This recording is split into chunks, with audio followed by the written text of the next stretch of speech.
یہ ایک تو کتنی بڑی ڈیولپمنٹ ہے جنرل فیض کی گرفتاری کہیں تحویل کہیں اور پھر فیلڈ کورٹ مارشل جو ہے اس کا آغاز ہونا. دیکھیں ہم ہر چیز میں زیادہ ریڈ کرتے ہیں. یہ فوج کا اندرونی مسئلہ ہے, اس کو وہیں تک رہنے دیں تو بہتر ہے. یہ فوج کا اپنا ایک طریقہ ہے, وہ سرونگ ریٹائرڈ افسرز کے خلاف کوئی بات ہو انویسٹیگیٹ کرتے ہیں, پھر ان کا کورٹ مارشل کا پروسیس ہے جو کہ ٹرائل ہوتی ہے, اور ان کا ٹرائل جو ہے وہ جہاں تک میری نالج ہے وہ اور نیب کی ٹرائل ایک ہی جیسی ہوتی ہے کہ آپ پہ الزام لگتا ہے, آپ کو صفائی اپنی مہیا کرنی ہوتی ہے, اور جنرلی پروسیڈنگز بہت تیزی سے ہوتی ہیں. یہ ہفتہ 2 ہفتے کی بات ہوتی ہے, لمبی نہیں ہوتی.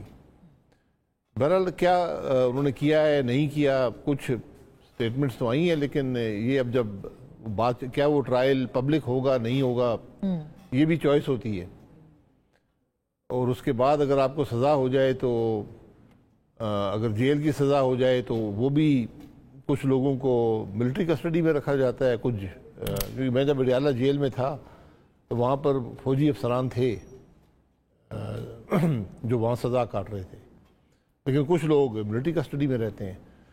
تو بہرحال یہ ضرورت اس بات کی ہے کہ پروسیکیوشن ہو, پروسیکیوشن کا ایلیمنٹ اس میں نظر نہ آئے, ورنہ انصاف کے تقاضے اگر پورے نہیں ہوں گے تو پھر معاملہ خراب ہو جائے. بالکل صحیح بات ہے, لیکن پوسٹ ریٹائرمنٹ جو ایکٹیویٹیز ہیں وہ اور پھر فیلڈ کورٹ مارشل ہونا, اور ابھی جو ریسنٹلی جو امینڈمنٹس ہوئی ہیں وہ آپ کی نظر سے گزری ہوں گی, اس میں سزائے موت تک کی جو ہے وہ بات ہوتی ہے. میں امینڈمنٹس کی بات کری ہوں, تو فیلڈ کورٹ مارشل بہت انپریسیڈنٹڈ ہے. امینڈمنٹ کس چیز میں ہوئی؟ یہ جو آرمی ایکٹ میں امینڈمنٹس ہوئی تھی کچھ عرصہ پہلے, اس کی بات کر رہے ہیں. جی وہ تھی سیاست میں انوالومنٹ اور یہ باقی سب چیزیں اس پہ. جی وہ آئی تھنک ایکٹ نہیں تھا, شاید ریگولیشنز میں امینڈمنٹ ہوئی تھی اگر مجھے صحیح ہے. بہرحال جو بھی ہے, یہ اس کا نام فیلڈ جنرل کورٹ مارشل ہوتا ہے. یہ ماضی میں بھی ریٹائرڈ افسرز پہ ہوئے ہیں, یہ کوئی نئی بات نہیں ہے. کیا ان کی ریٹائرمنٹ کے بعد ایکٹیویٹیز میں ہوئے ہیں یا نہیں ہوئے, یہ اس پہ کچھ دو رائے ہو سکتی ہے کہ یہ ہو سکتا ہے نہیں ہو سکتا.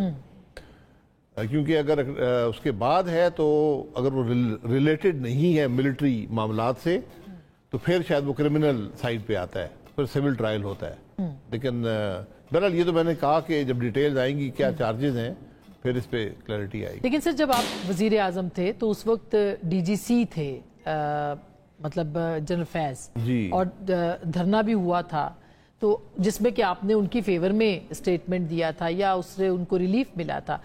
آپ کو کیا لگتا ہے کہ وہ واقعی وہ تو سیاست میں انوالو رہے ہیں, اور جو دھرنا تھا اس کے اندر بھی بہت سارے لوگ کہتے ہیں کہ شواہد موجود ہیں, آپ کی آبزرویشن کیا ہے اس پہ یا انفارمیشن؟ وہ تو بات جو ہے وہ تو چارجز آنے دیں نا.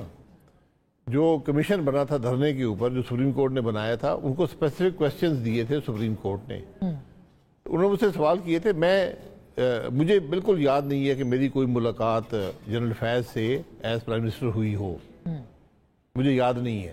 حالانکہ ایک جو میٹنگ تھی اس کے منٹس میں ان کا نام آیا, لیکن میں نے پوچھا بھی دوسرے جو لوگ وہاں موجود تھے ان کو بھی, میرا نہیں خیال کہ وہاں موجود تھے, پر منٹس میں ان کا نام لکھا ہوا ہے. ایک میٹنگ ہوئی تھی دھرنے کے اوپر. جی ان سے میری ملاقات جو ہوئی وہ 2018 میں ایک میٹنگ ہوئی تھی جنرل باجوہ سے, خواجہ آصف صاحب تھے, میں تھا اور مفتاح اسماعیل صاحب تھے. جو جنرل باجوہ نے ہم سے ملنے کی درخواست کی تھی تو ہم میاں صاحب کی اجازت سے ملے تھے, صرف اکانومی پر بات ہوئی تھی.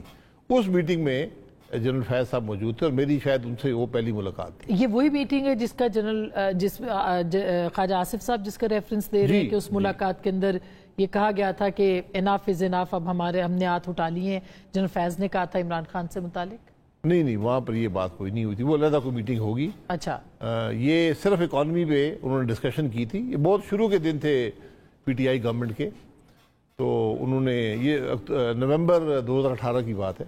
یعنی اس وقت وہ ملاقاتیں کرتے تھے, اس وقت بھی نہیں ملاقات, وہ کوئی چھپی ملاقات نہیں تھی. میں نے کہا ہم تو پارٹی کو بھی بتایا اور ہم 3 لوگ تھے, اس میں کوئی چھپی بات نہیں تھی. اکانومی پہ ڈسکشن ہوئی بڑی ڈیٹیلڈ, ہم نے اپنی رائے ان کو دی, اور بدقسمتی سے جو ہم نے ان کو بتایا تھا, میرا خیال تھا وہ اگر حالات خراب ہوتے رہے تو وہ شاید 2 سال میں وہاں تک ہم پہنچیں گے. ہم بدقسمتی سے 6 مہینے میں وہاں پر پہنچ گئے تھے. اکانومی اتنی تیزی سے زوال پذیر تھی. تو اس کے علاوہ لیکن یہ ملاقاتیں ریگولرلی ہوتی تھی جنرل باجوہ کے پاس؟ آپ کہہ رہے ہیں نا ایک ملاقات میری صرف ایک ملاقات ہے، باقیوں کی ہوتی تھی ملاقاتیں؟ مجھے علم نہیں ہے، مجھے ان کا علم نہیں ہے، میں نے سنا ہے کچھ لوگوں نے کہا ہے کہ ہماری ملاقات ہوئی ہے، لیکن میں نہیں سمجھتا کوئی ریگولر ملاقاتیں تھیں۔ اور پھر جو جنرل باجوہ کی ایکسٹینشن کے حوالے سے بھی لوگوں کا کہا گیا ہے، جو قائد صاحب نے کل کہا ہے کہ وہ بھی کچھ لوگ جا رہے تھے آ رہے تھے اور وہ کہہ رہے تھے لندن میں کہ ان کو توسیع ملنی چاہیے، وہ بھی کیا آپ کے علم میں ہے یہ بات؟ میں اس وقت نہیں تھا، بٹ یہ جب سپریم کورٹ نے آرڈر دیا کہ پارلیمان اس کو قانون کو امینڈ کرے اور پھر اس کو ان کو دے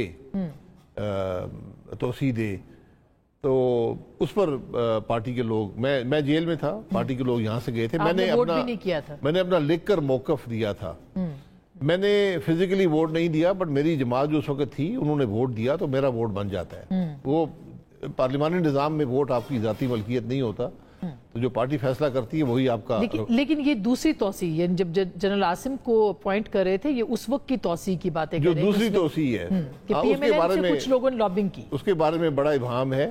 بہرحال وہ اب ہو گئے، ایکسٹینڈ ہو گئے ہیں تو وہیں پہ رہنے دیں، وہ اس میں کافی پیچیدگی ہے۔ کچھ لوگوں نے لابنگ کی، کچھ لوگ نہیں، کافی لوگ۔ اچھا، جنرل باجوہ کی توسیع کے لیے بھی، اور جی توسیع کے لیے پھر جنرل فیض بھی رابطے میں رہے نواز شریف صاحب کے کہ مجھے آپ بنا دیں؟ مجھے اس بات کا علم نہیں، کیونکہ اس کے اوپر بھی وہ کہہ رہے ہیں۔ نہیں، مجھے اس بات کا کوئی علم نہیں ہے، لیکن میں نے سنا تھا کہ جنرل باجوہ صاحب کی دوسری ایکسٹینشن کی بات بھی ہوئی تھی، اور کچھ لوگوں نے آپ کی جماعت میں سے لابنگ بھی کی ان کی۔ مجھے لابنگ کا علم نہیں ہے، لیکن یہ بات اس وقت چلی تھی۔ آپ تو ظاہر ہے کہ نہیں تھے اس وقت جب جو لابنگ۔ میں اس پہ اسپیکولیٹ نہیں کروں گا، میں بھی جانتا ہوں تھوڑا بہت، لیکن اسپیکولیشن میں آ جائے گا، کیا سارا ہی۔ کل خواجہ صاحب نے بھی نام نہیں لیا، آج آپ بھی نام نہیں لے رہے۔ نہیں، وہ مناسب بات نہیں ہے، ہوتی ہے جب اتنی مناسب بات نہیں ہے، لیکن میں یہ بتا دوں اس میں ایک جماعت کے لوگ نہیں تھے، زیادہ جماعتیں تھیں۔